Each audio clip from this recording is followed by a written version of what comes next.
Hello bachcho, let's see this question, and the question says Cushing syndrome and myxedema are associated with these glands respectively. Option A thyroid, adrenal, option B adrenal thyroid, option C parathyroid and thyroid, option D adrenal pituitary. हमारा question यहाँ पर ये पूछ रहा है कि Cushing syndrome और मिक्सेडिमा कौन से ग्लैंड के साथ एसोसिएटेड रहता है और ऑप्शंस दिए गए हैं। ऑप्शन ए थायराइड और एड्रेनल, ऑप्शन बी एड्रेनल और थायराइड, ऑप्शन सी पैराथायराइड और थायराइड और ऑप्शन डी एड्रेनल और पिट्यूटरी ग्लैंड।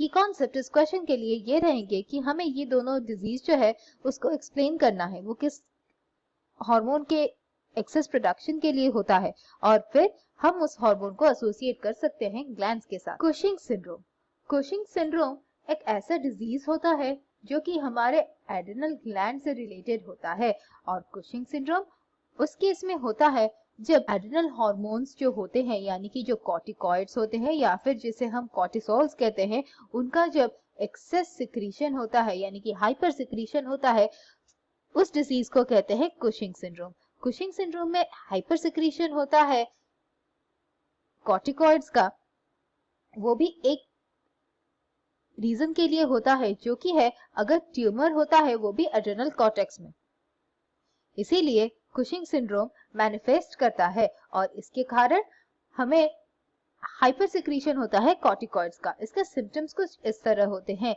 इसमें हाइपरटेंशन होता है और हाइपरटेंशन यानी कि ब्लड प्रेशर का बढ़ना, उसके अलावा ट्रंकल ओबेसिटी रहता है यानी कि हमारे बॉडी के सेंट्रल हिस्से में ओबेसिटी रहता है, पेरिफेरल यानी कि लिम्स जो होते हैं वो पतले होते हैं। के अलावा यहाँ पर हाइपरग्लाइसेमिया होता है और हाइपरग्लाइसेमिया यानी कि एक ऐसा सिचुएशन जहां पर ब्लड में ग्लूकोज का लेवल्स इंक्रीज होकर रहता है और इसीलिए हम जानते हैं कि ग्लूकोकॉर्टिकॉइड्स एसोसिएटेड रहता है हमारे एड्रेनल ग्लैंड के साथ और ये अबनॉर्मलिटी होता है एड्रेनल ग्लैंड के फंक्शनिंग। फिर आता है मिक्सेडिमा, और मिक्सेडिमा क्या होता है।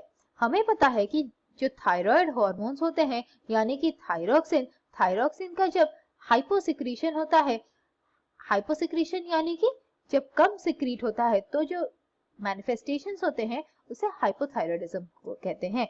हाइपोथायराइडिज्म जब पेरेंट्स में होता है तो उस डिजीज को कहते हैं क्रेटिनिज्म और वही हाइपोथायराइडिज्म जब अडल्ट्स में होता है तो इसके दो मैनिफेस्टेशंस होते हैं, यानी कि अगर ये प्लेन सिंपल हाइपोथायराइडिज्म रहता है और उसके साथ जो थायराइड ग्लैंड होता है उसका एनलार्जमेंट होता है तब उसे कहते हैं सिंपल गॉइटर। के अलावा अगर वही सिंपल गॉइटर के साथ जो बाकी सिम्टम्स होते हैं वो एक्सट्रीम में फॉर्म में आते हैं तब उस डिजीज को कहते हैं मिक्सेडिमा, यानी कि मिक्सेडिमा एक एक्सट्रीम फॉर्म रहता है वो भी हाइपोथायराइडिज्म का। हमारे क्वेश्चन के हिसाब से कुशिंग सिंड्रोम और मिक्सेडिमा एसोसिएटेड रहता है एड्रेनल ग्लैंड और थायराइड के साथ रेस्पेक्टिवली, इसीलिए हमारा आंसर है option B. I hope you understood the solution. Thank you and all the best.